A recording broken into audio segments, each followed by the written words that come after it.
제가 수년 전에 서울의 종로에 세미나에 갔을 때 강사를 소개하면서 이 목사님은 한국 교회 역사에 나올 만한 인물입니다. 이렇게 소개를 하시더라고요. 그 순간 소개받는 강사 목사님을 보니까 겸연쩍어하고 부끄러워하는 모습을 느낄 수가 있었습니다.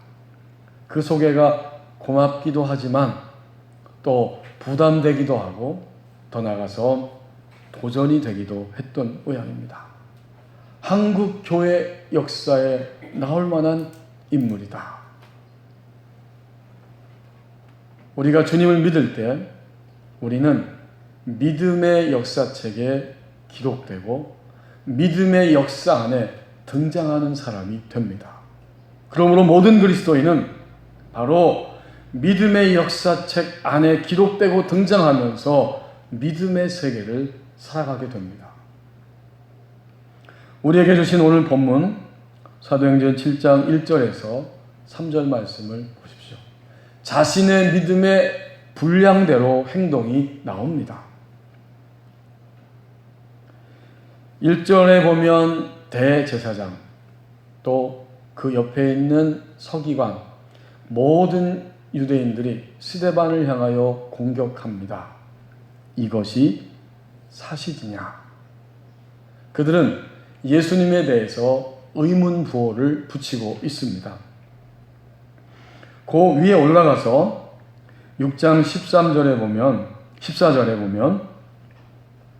그의 말에 이 나사렛 예수가 이곳을 헐고 또 모세가 우리에게 전하여 준 규례를 고치겠다 함을 우리가 들었노라 하거늘.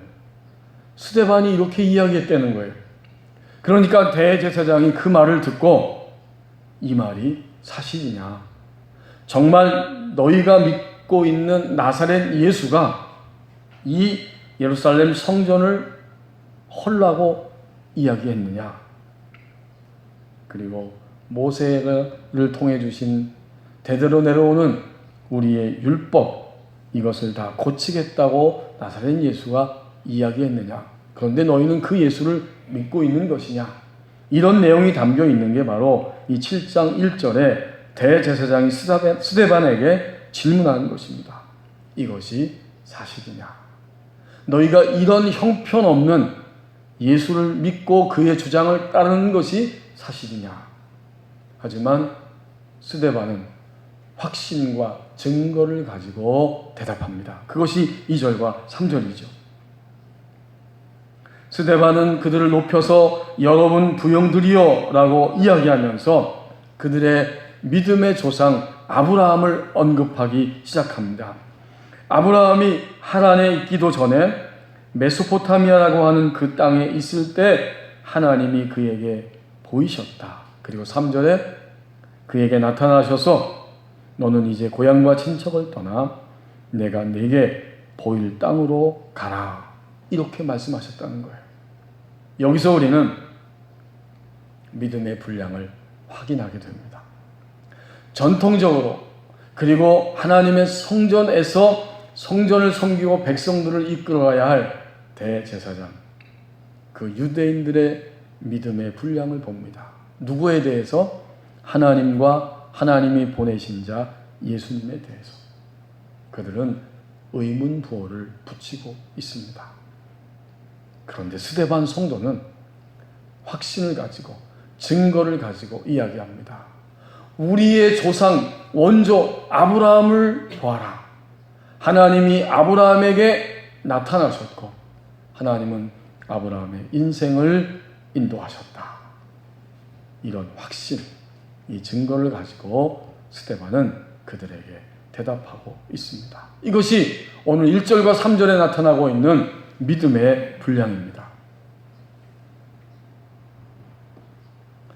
제임스 앤소로라고 하는 화가가 있는데요. 이 벨기에의 화가입니다.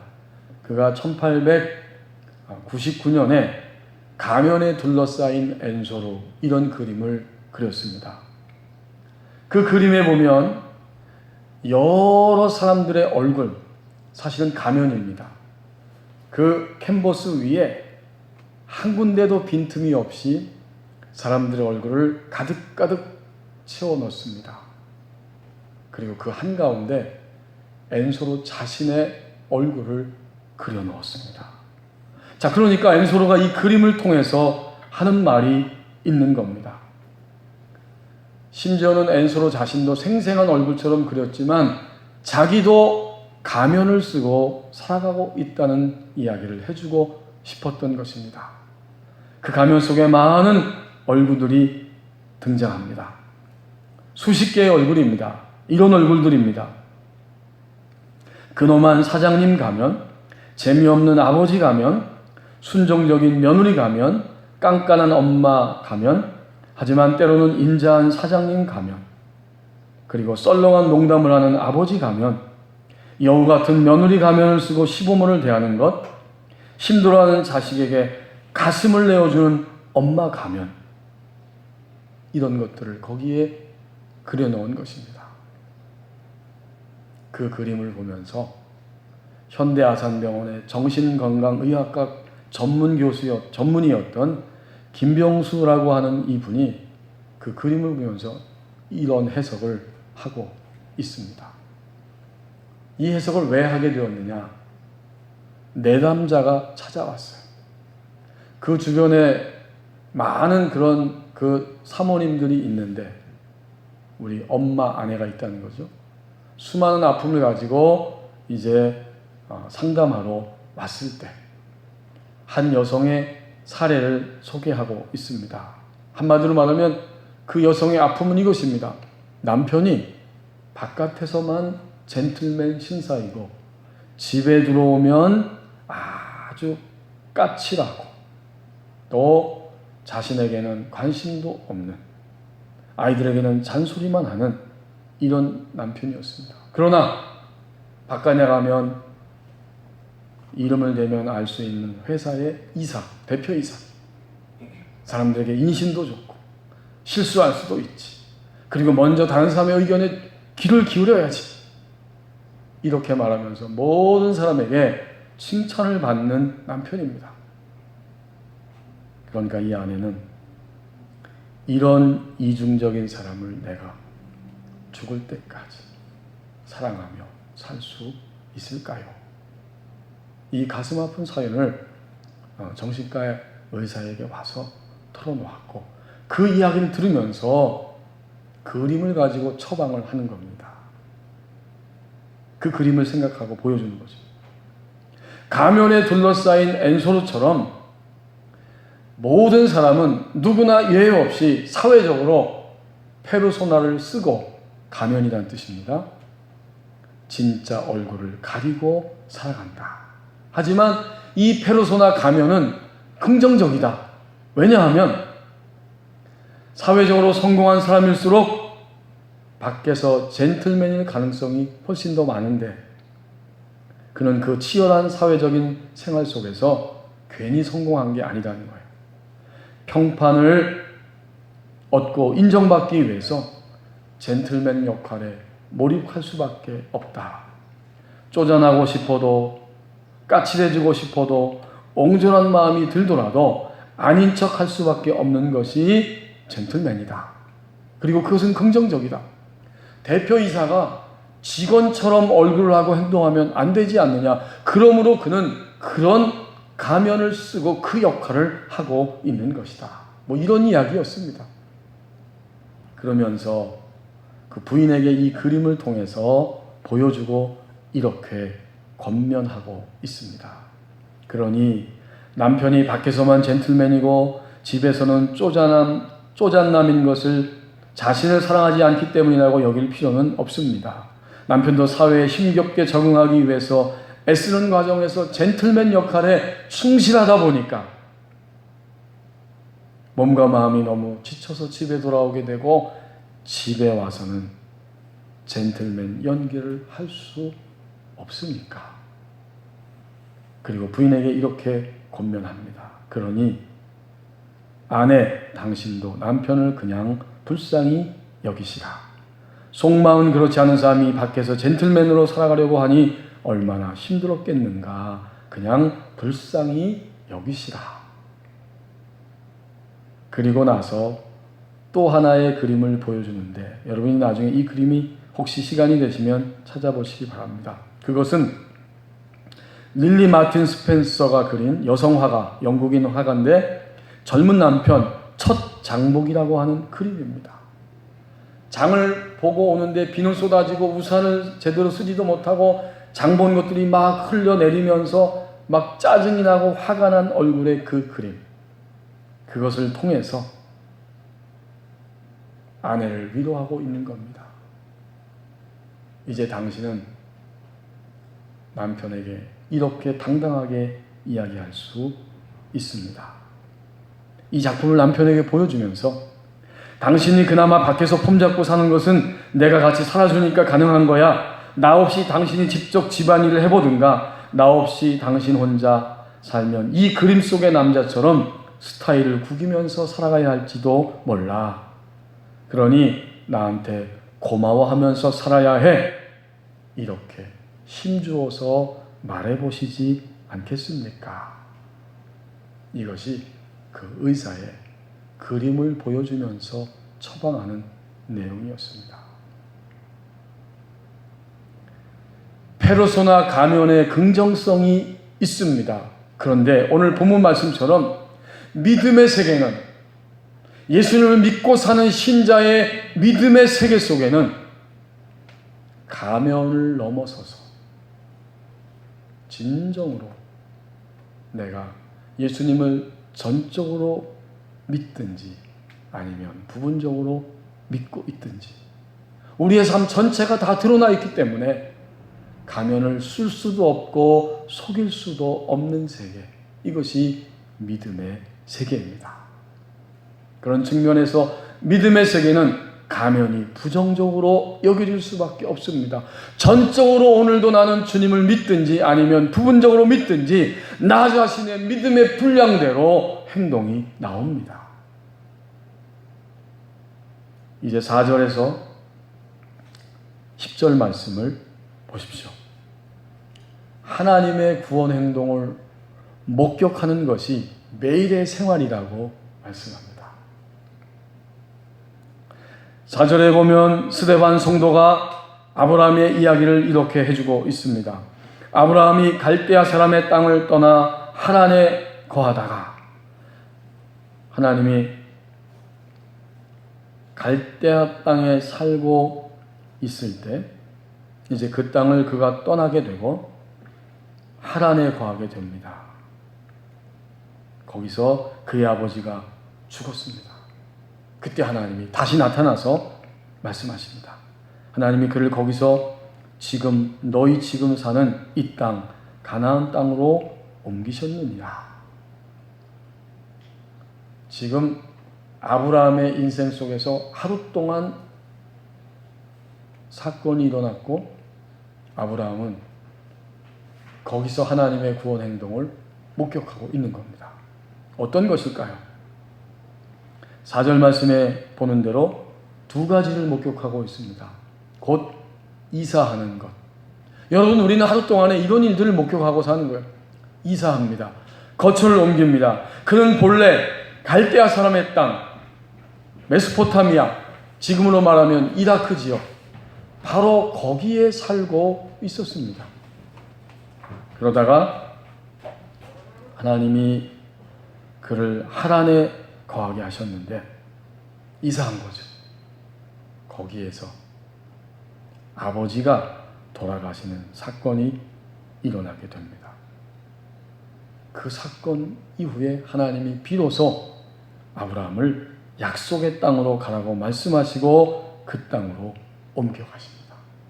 그러니까 이사와 죽음을 목도하게 하시면서 인간의 삶은 여기저기를 옮겨 다닐 수밖에 없는 삶이고, 그러기 때문에 영원한 세계는 바로 하나님의 품, 하나님 나라밖에 없다는 사실을 바로 아브라함에게 보여주신 것입니다. 죽음은 무엇일까요? 아브라함은 수없는 죽음을 목도했습니다. 자신의 아버지가, 아니 그 전에 먼저 창세기 11장 28절에 보면 하란에 있을 때에 아브라함의 형이 먼저 죽었어요. 그리고 약속의 땅에 들어갔을 때 어떻게 됐죠? 아브라함보다 아내 사라가 먼저 죽었습니다. 그러니까 4절 말씀에서 아브라함은 그의 인생 가운데 수많은 죽음을 목도한 것입니다. 그는 애굽으로 이사 가야 했고 애굽에서 다시 옮겨야 했고 이렇게 이사와 죽음을 목격하면서 인간이란 믿음의 삶이란 결국 영원한 하나님의 품이 있다는 사실을 확신하고 철저히 하나님의 인도함을 받는 것이다. 그는 그것을 그의 인생 가운데서 바로 목격하게 됩니다. 그것을 배우는 과정이 아브라함의 일생이었어요. 그렇습니다. 우리의 매일매일은 무엇일까요? 우리는 거처를 옮겨 다니다가 이 땅을 떠날 수밖에 없는 존재인데 하나님은 우리에게 영원한 생명을 주시고 바로 그 생명의 세계를 향해 인생은 하루하루 진행되고 있고 그렇기 때문에 철저하게 하나님의 인도함을 받아야 한다.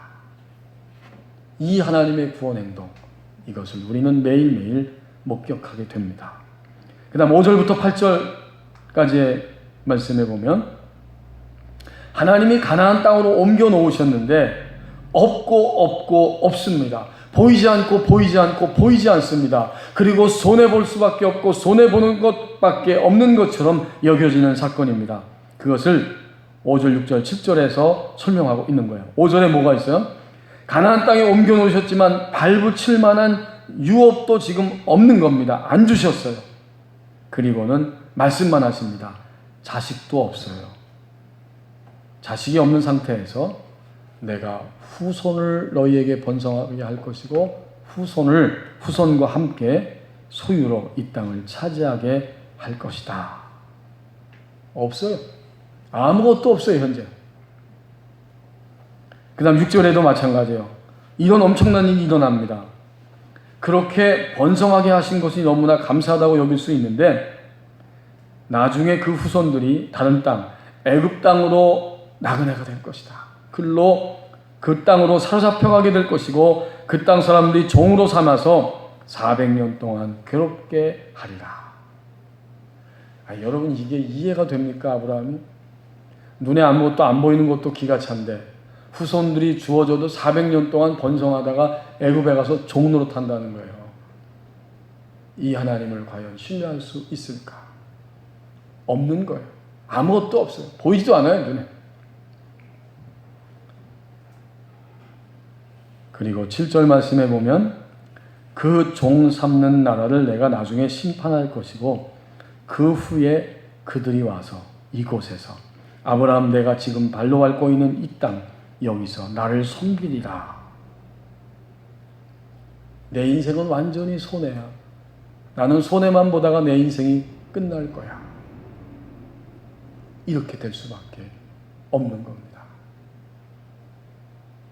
여기서 우리는 분명히 하나님의 구원 행동을 목격하고 있습니다.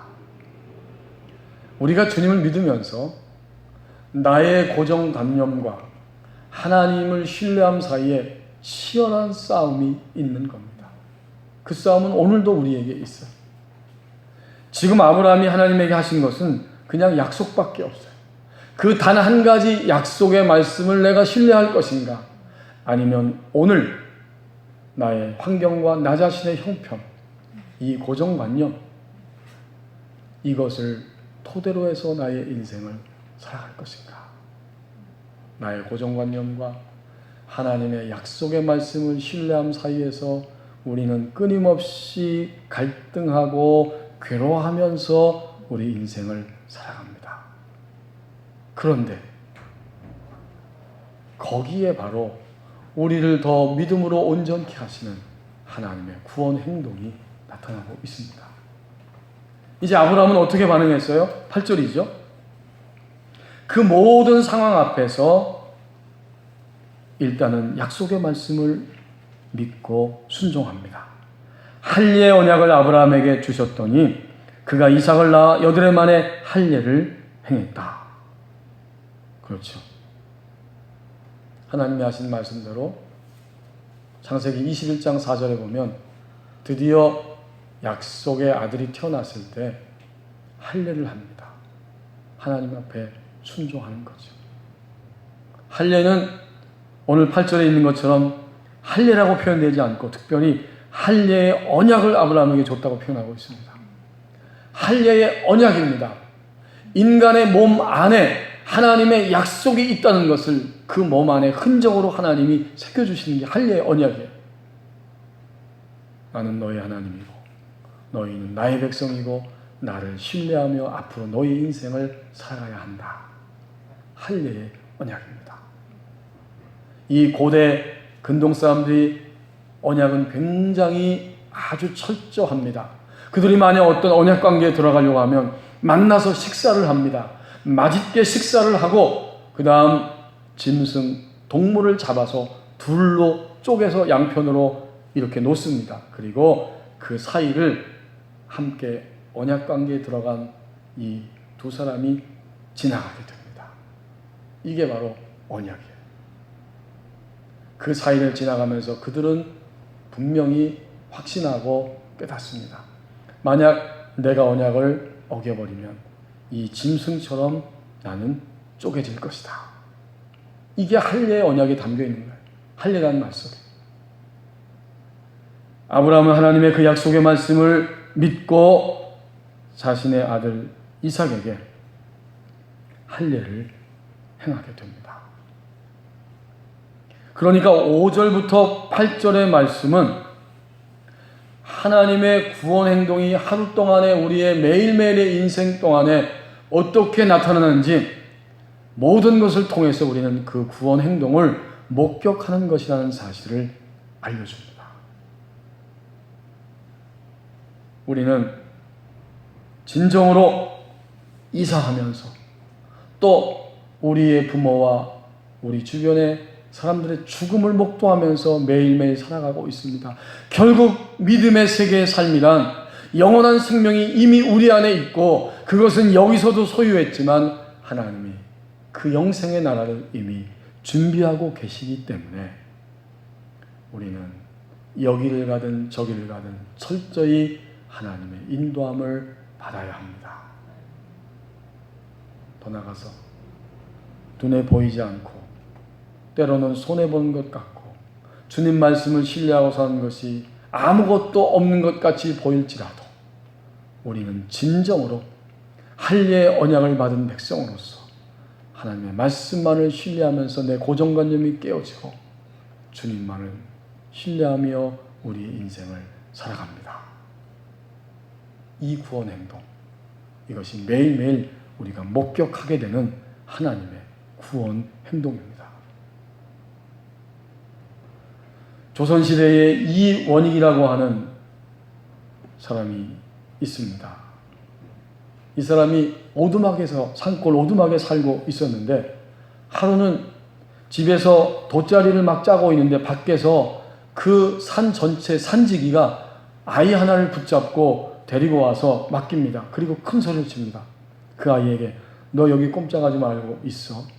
그리고 당신 이 아이를 놓치면 당신은 옥에 갇힐 거야. 이렇게 큰 소리를 치고 떠나갔습니다. 이 산지기가 떠나간 다음에 이 이원익은 아이에게 왜 여기에 잡혀오게 됐느냐 물어봤더니 아이가 대답을 하는데 산에서 나무를 몰래 베다가 붙잡혀 왔다는 거예요. 근데 그 사연이 너무나 가슴이 아픕니다. 저희 집이 너무 추워서요. 이 산에 몰래 와서 나무를 했어요. 어머니가 병들어 누워 계신데 땔감이 하나도 없어요. 여러분, 조선시대 많은 전쟁이 있었습니다. 백성들의 삶은 너무나 피폐해졌습니다. 이 아이의 이야기를 듣고 이 이원익은 걱정하지 말고 너 빨리 엄마한테 돌아가라. 산지기 아저씨가 돌아가지 말라고 했는데요. 괜찮아. 이 조선 땅에서 임금님이 가장 높고 그 다음이 나야. 이 아이는 이해가 되지 않았지만 그 말을 듣고 돌아갔습니다. 이튿날 산지기가 와서 아이를 내놓으라고 이야기하는데 아이가 없는 거예요. 막 횡포를 부립니다. 그때 가마를 맨 사람들이 저쪽에서 막 오기 시작합니다. 이 이원익이 누군가 보았더니 사실 그는 바로 정승, 자신의 말대로 임금 다음 가는 높은 자리에 있는 영의정이었습니다. 이것이 오리 이원익 선생의 유명한 이야기 가운데 하나입니다. 이원익은 20살에 과거에 급제했고 명종, 선조, 광해군, 인조 4명의 임금 밑에서 6차례나 영의정을 지냈던 인물입니다. 그는 영의정으로서 높은 자리에서 그 환란의 시대에도 편하게 살 수 있었지만 그는 나라를 염려하면서 그렇게 올바른 정신이 되기 위해서 힘을 쏟았다고 하는 이야기입니다.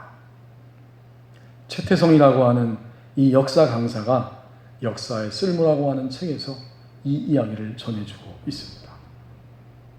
이 최태성이라고 하는 이 역사 강사는 역사가 쓸만한 가치가 있는 것이다. 그리고 이렇게 말합니다.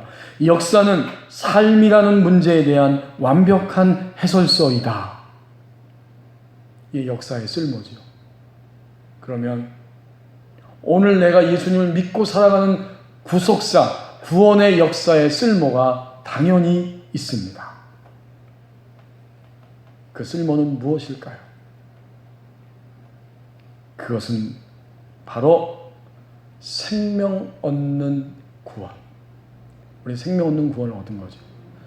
그리고 나면 드디어 생명을 얻은 자는 점점 예수님을 닮고 예수님을 드러내는 성화되는 구원의 자리로 나가게 되고 성화되는 만큼 우리 안에는 놀라운 평안이 찾아오게 됩니다. 이건 누리는 구원이에요. 누리는 구원에서 끝나지 않습니다. 그 다음에는 어떻게 될까요? 누리는 구원은 증거하는 구원으로 나가게 됩니다. 이것이 바로 구속사의 쓸모입니다. 우리는 생명을 얻었습니다. 그리고 성화되는 구원을 향해 나가고 마침내 하나님의 평안을 누리는 구원의 역사를 이루게 되고 우리를 통해서 증거하는 구원의 자리로 나가게 됩니다. 바로 그 증거하는 구원의 자리까지 간다는 사실을 이제 그 다음 마지막 부분 11절에서 14절까지의 말씀에서 우리에게 잘 보여주고 있습니다. 결국 증거하는 구원의 자리에 간다는 것, 그것은 무엇일까? 자신의 회복과 열매가 따라온다고 말씀합니다. 11절에서 14절은 바로 그거예요. 자신이 회복되고 열매가 따라오는 겁니다. 여기서 자신은 누군가 하면 바로 9절, 10절 앞부분에 등장하는 요셉입니다. 요셉이 9절에 보면 형들의 시기를 받고 애굽으로 팔려갔습니다. 하나님이 그와 함께 계셨고 그 모든 환난에서 건져내셨고 결국에는 애굽과 온 집의 통치자로 세워주셨습니다.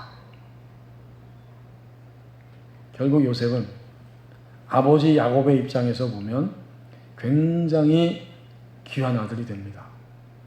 요셉은 결국 믿음의 유산이 흘러간 자녀의 흐뭇한 모습을 아버지 야곱에게 보여주고 있습니다.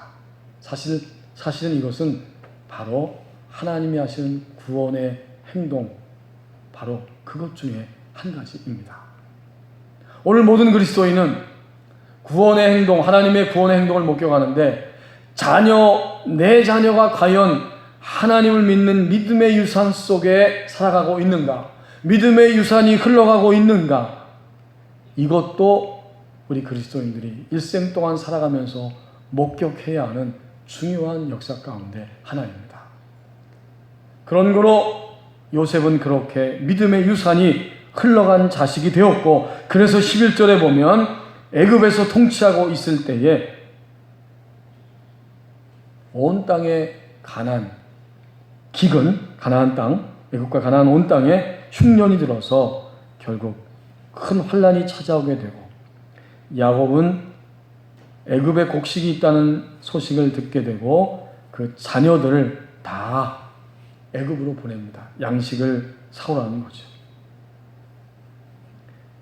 어떤 일이 일어났습니까?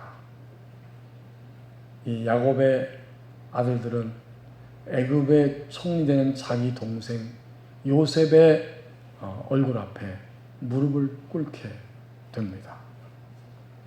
여러분 13절 말씀이 의미가 있어요. 앞부분이 또 재차 보내매 한 번이 아니라 두 번, 세 번 연속적으로 애굽 땅으로 오게 됩니다. 결국 요셉은 이런 형들을 대면하는 과정을 통해서 마음속에 깊이 잠겨져 있었던 바로 그 연약함과 상처가 회복됩니다. 연약함은 뭘까요? 연약함은 글자 그대로 요셉이 젊었을 때에 17세 소년이었을 때에 내가 특별한 혜택을 누리면서 나 때문에 상처받을 형들의 입장을 헤아릴 수 없는 것, 이것이 믿음의 역사 가운데서 볼 때 바로 미성숙함과 연약함입니다. 요셉은 그거밖에 안 보여요. 아버지가 나를 잘해주고 있고 특별 대우해주고 있고 또 내가 꿈을 꾸었고 이것은 나의 인생에 있어서 너무나 당연하고 놀라운 것이다. 하지만 그 한편에는 나머지 모든 가족 형들이 동생 베냐민까지 바로 요셉 자신으로 인해서 소외되고 상처받고 시기와 질투와 열등감 속에 시달릴 수도 있다는 사실, 아버지의 편애에 대한 원망, 바로 그 형들의 입장에 서서는 생각해 볼 수 없었습니다. 그것이 요셉의 연약함이죠. 요셉의 상처는 뭘까요? 그러는 와중에 이제 그는 형들에게 미움을 받으면서 부덩이에 던져지게 되고 팔리게 되고 아버지와 단절되면서 더 이상 가족과 함께 할 수 없는 혼자가 되고 애굽 땅에 와서 감옥에 갇히게 되고 억울한 일을 만나면서 그는 마음속에 많은 아픔, 형들에 대한 원망, 이런 것들을 끊임없이 삭히면서 그의 인생을 살아가야 했습니다. 요셉의 상처죠. 그런데 이것은 요셉의 상처이면서 연약함이고 상처인데 마침내 하나님께서 요셉의 그 모든 연약함과 상처를 회복시켜 주셨습니다. 그리고 이제 총리 자리에 앉아 있는데 형들이 찾아오게 되고 형들을 만나게 되고 나중에는 우리가 아는 것처럼 14절 마지막 말씀처럼 모든 가족 그리고 아버지까지 만나게 됩니다. 요셉은 자신이 회복되었어요. 요셉은 자기가 나그네가 되리라고는 생각도 안 하고 살았지만 일정한 기간 동안 단절되어서 나그네로 살면서 하나님만을 주목할 수밖에 없는 인생이 되었고, 거기서 그는 연약함과 상처가 회복되고 하나님이 주신 분량대로 자신의 사명을 다하는 자리에 있게 되었고, 그가 그런 자리에 섰을 때에 14절 말씀이 증거하는 것처럼 요셉이 사람을 보내어 그의 아버지 야곱과 온 친족 75사람을 청하게 된다. 요셉이 회복되었기 때문에 이제는 하나님의 백성, 하나님 나라가 보존되는 역사가 열매로 나타납니다. 여러분, 적어도 구약시대 이 당시 하나님 나라는 요셉과 하나님의 백성, 요셉의 가족들이었습니다. 아브라함의 후손이죠. 이 하나님의 나라가 기근 때문에 멸망하지 않고 애굽 땅으로 옮겨와서 거기서 다시 하나님의 나라가 보존되는 놀라운 열매를 맺게 됩니다. 그리고 당연히 요셉 한 사람 때문에 아버지의 마음의 그 아픔도 회복이 되고 요셉의 형제들과 화해하고 용서하며 용서를 서로 고백하면서 하나님이 하신 역사를 증언하게 됩니다. 요셉의 형들이 우리가 잘못했다고 말할 때 아버지가 죽은 다음에 혹시 요셉이 우리를 해하려고 하지 않을까라고 무릎 꿇으며 말할 때 요셉은 울었습니다. 이것은 당신들이 나를 해하려고 했지만 하나님은 이 일을 통해서 만민을 구원하시려고 이 역사를 이루셨습니다. 내가 당신들을 기르겠습니다. 내가 당신들을 책임지겠습니다. 이렇게 요셉은 증언하고 있습니다. 이 모든 과정이 다 무엇입니까? 자신의 회복과 열매입니다. 자신의 회복과 열매가 따라오게 되었습니다. 교우 여러분, 오늘 우리는 우리의 회복 그리고 우리의 열매가 따라오고 있는가? 어렵고 힘들고 안타까운 일들이 많은 오늘의 현실입니다. 코로나19라고 하는 이 감염증 바이러스로 인해서 불안하고 또 주변에서 툭툭툭툭 일들이 터지면서 연쇄적으로 어려운 시기를 살아가고 있습니다. 그런데 하나님은 말씀하십니다. 자신의 회복과 열매가 따라온다.